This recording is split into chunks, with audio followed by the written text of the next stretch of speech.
انا لسه ما ذاكرتش اي حاجه، انا مش عارفه اي حاجه في المنهج. الامتحانات قربت. طب انا عايزه اجيب مجموع كويس مع اني جايب مجموع قليل الترم الاولاني، عاوز الترم ده اشد حيلي. طب انا ما لحقتش اذاكر كل حاجه، طب هقدر فعلا ان انا اجيب المجموع ده؟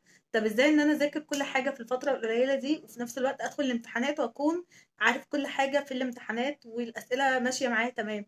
في الفيديو بتاع النهارده هجاوب لكم على كل الاسئله اللي انتوا بتسالوها دي، وباذن الله هتستفادوا جدا من الفيديو ده.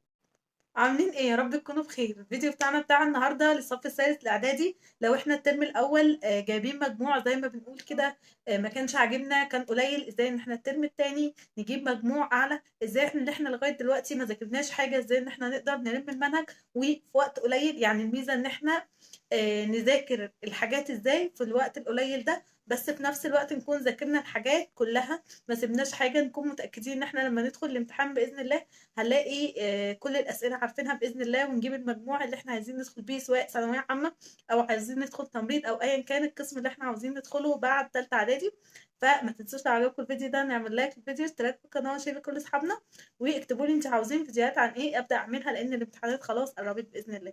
فيلا نبدا الفيديو بتاعنا. اكيد الفتره دي هضغط على نفسي شويه وهكون اللي هو بذاكر كتير في وقت قليل، بس بعد الفتره دي هتكون هي فتره قليله بس هلاقي نتيجه كويسه جدا باذن الله، وربنا هيوفقني، وربنا ما بيضيعش تعب حد حتى لو تعب في الفترات الاخيره وما كانش بيذاكر من الاول. المهم ان هو فاق لنفسه شويه ويعرف ان هو لازم يذاكر وان هو لازم يشد حتى لو وقت الامتحانات بس.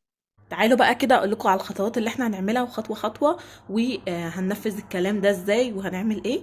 تجيبوا كده ورقه وقلم معايا وتحاولوا كده ان انتوا تكتبوا نوتس كده من ورايا هتعملوا ايه، وكل واحد بقى بعد ما يسمع الكلام بتاعي هيحدد في دماغه هينفذ الكلام ده ازاي. اول حاجه احنا عندنا يوم، يعني لو الفيديو نزل لكم يوم الاربع هيكون يوم الاربع عندكم يعتبر شويه كده في اليوم حلوين، وعندكم يوم الخميس وده ممكن يكون يوم الوقفة، وايام العيد ممكن ناخد عادي اول يوم اجازة مفيش اي مشكلة، وبالليل نبقى نذاكر شوية، وتاني يوم برضو ممكن ناخد اللي هو النص الاولاني من اليوم اجازة وبالليل نبقى نذاكر، او نذاكر الصبح وبالليل مثلا هنخرج مع اصحابنا مع العيلة او كده، فمفيش اي مشاكل. بس طبعا ما نمتدش بقى اجازة العيد 5 ايام والكلام ده، لا، لان احنا عندنا امتحانات وعندنا مسؤوليات. مفيش مشاكل ان احنا نفرح بس في نفس الوقت ان احنا نذاكر. اول حاجة عايزة كده قبل اي حاجة، كلكم كده اكيد عارفين في حاجة ان انتوا عملتوها حاسين ان هي اثرت معاكم غلط في الترم الاولاني، سواء بقى في الامتحانات سواء في طريقة المذاكرة. الحاجة دي اكتبها لنفسي كده في ورقة عشان ما اكررش الحاجة دي الترم ده خالص، واحاول ان انا ابعد عنها وافكر نفسي بيها ان انا الحاجة دي لا انا عملتها غلط اكيد، يبقى لا انا ابعد عنها. طريقة مذاكرة، عملت حاجة في الامتحانات غلط، المهم ايا كانت ايه الحاجة دي وشايفين ان انتوا غلطتوا فيها اكتبوها لي برضو في الكومنتات عشان زمايلكم يستفادوا منها. تاني حاجة عايزة احدد المواد اللي انا مش مذاكرها كويس. المعظم ممكن يكون عنده دراسات، يكون عنده مشكلة في الانجليزي، مشكلة في الرياضة، فالمادة اللي انت شايف ان هي اكبر عقبة بالنسبة لك هي دي المادة اللي انت هتبدأ فيها، او المادة اللي انت مش مذاكر فيها حاجات كتير يبقى هي دي المادة اللي انت هتبدأ بيها مذاكرة. هقولك ليه، لان المادة دي فاضلك فيها حاجات كتيرة، فعشان ما تجيش تتزنق فيها وقت الامتحان قوي. لكن المواد اللي انت بتكون مذاكر منها حاجات دي هنسيبها للاخر لان فاضل فيها كمية بسيطة، عشان ما اجيش اوتر نفسي ان انا اكون مثلا ذاكرت المواد اللي انا مذاكر فيها حاجات بسيطه وفاضل لي ماده كبيره جدا والامتحانات خلاص فاضل مثلا عليها يومين. ده هيخليني ان انا متوتر اكتر، ولا هعرف وقتها اذاكرها ولا اعمل اي حاجه، وهيخليني اللي هو مش بذاكر صح، ولو حتى ذاكرت هنسى الحاجات اللي انا ذاكرتها. فعشان كده انا عايزه ان احنا نبدا في الايام اللي هي يعني لسه عندنا وقت نبدا بالمواد اللي احنا مش مذاكرين فيها حاجات كتيره، وتحتها المواد يعني ايه اللي مش مذاكرين فيها حاجات اقل اقل لغايه ما نوصل للماده اللي احنا ايه مذاكرينها كويس. فانا مثلا لو عندي مثلا اكتر حاجه مش مذاكرها الدراسات وبعدها مثلا الرياضه، يبقى هبدا الاول دراسات وبعد كده اذاكر رياضه. يبقى كده جدولنا هيمشي ان انا مثلا هكتب هنا اول يوم مثلا معايا هبدا بالدراسات،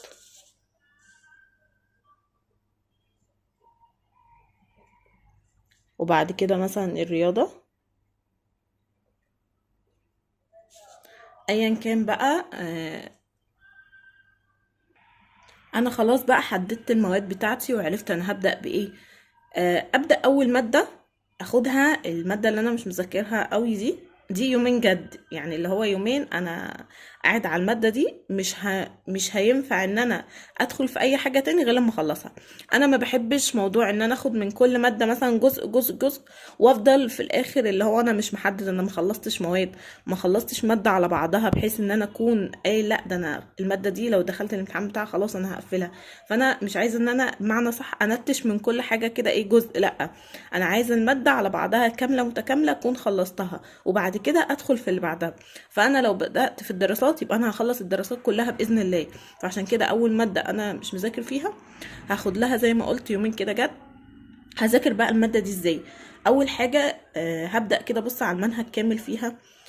بعد كده ابدا اشوف انا إيه اللي انا مثلا عارفاه ده هعديه، الحاجات اللي انا مش عارفاها هبدا ان انا اذاكرها. بس اذاكرها اللي هو ازاي؟ قراءة بتركيز، معنى ان انا بقرأ الحاجة كويس بس بتركيز جامد، بحيث ان انا موضوع القراءة بتركيز ده لما اجي ان انا احل اسئلة هيثبت لي المعلومات بتاعتي. فانا اول حاجة هبص على المنهج كامل فيها ومحتوياتها، وبعد كده هعدي اللي اعرفه فيها، وبعد كده هذاكر اللي مش عارفاه، وبعد كده هبص على المنهج كله قراءة بايه، بس بعيني كده. وبعد كده هحل الامتحانات اللي هي ايه، القديمة.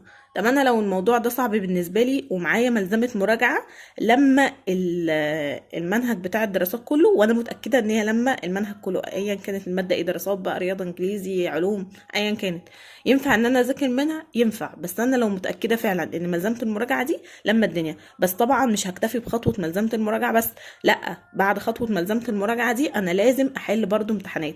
يبقى خطوة حل الامتحانات اللي هي القديمة دي اساسي معايا، والامتحانات اللي تكون معايا قديمة لازم يكون معايا اجابتها. ما ينفعش ان انا احل امتحانات في الوقت ده وانا مش معايا اجابتها، مفيش وقت ان انا اقعد ادور على اجابات ولا كل الكلام ده، ولا اسال بقى مدرس ولا اي حاجه من الحاجات دي. فانا اي محافظات هحلها يكون معايا اجابتها. لو هي الماده رياضه وانا حاسس ان انا لو حليت مش هعرف ان انا حتى اعرف الاجابه دي جت منين، على اليوتيوب لو كتبت محافظه كذا في كتاب كذا، هيطلع لك مدرسين كتير وهم بيحلوا المحافظات دي خطوة بخطوة، وحل اللي هو يعني تفصيلي مع شرح. فدي حاجة كويسة جدا واقدر ان انا استفاد منها. بعد كده زي ما قلت هنعمل بقى باقي الكلام في نفس المواد دي. في مواد تاخد مني يوم واحد اللي انا مذاكر فيها حاجات كتير، فمينفعش ان انا بقى ايه اتبرد فيها قوي. لو انت حاسس ان يوم واحد قليل عليك خد يومين، بس انا اكون مظبط ده على اساس الجدول الامتحانات بتاعنا امتى، لان انا شايفه محافظات كتير وكلهم هيبداوا في مواعيد مختلفه، فمش عارفه الاغلبيه هيبداوا امتى. بس احنا مثلا عندنا مثلا رينج حوالي 20 يوم، فاللي هو مثلا 20 او 15 يوم، فكويسين مش وحشين بالنسبه. يعني ايه لو قلنا ان مثلا اول محافظه تبدا مثلا يوم 12 او 13 او في الرينج ده. بعد كده زي ما قلنا هننفذ باقي الكلام اللي احنا قلناه ده في كل المواد. وزي ما قلنا لازم نحل امتحانات كتير ويكون معايا الاجابات. وبعد كده خطوة مهمة، لو في مراجعات نهائية مع المدرسين الايام دي ما تفوتش المراجعات النهائية، وروح واحضر كل المراجعات النهائية لان هي بتكون مهمة.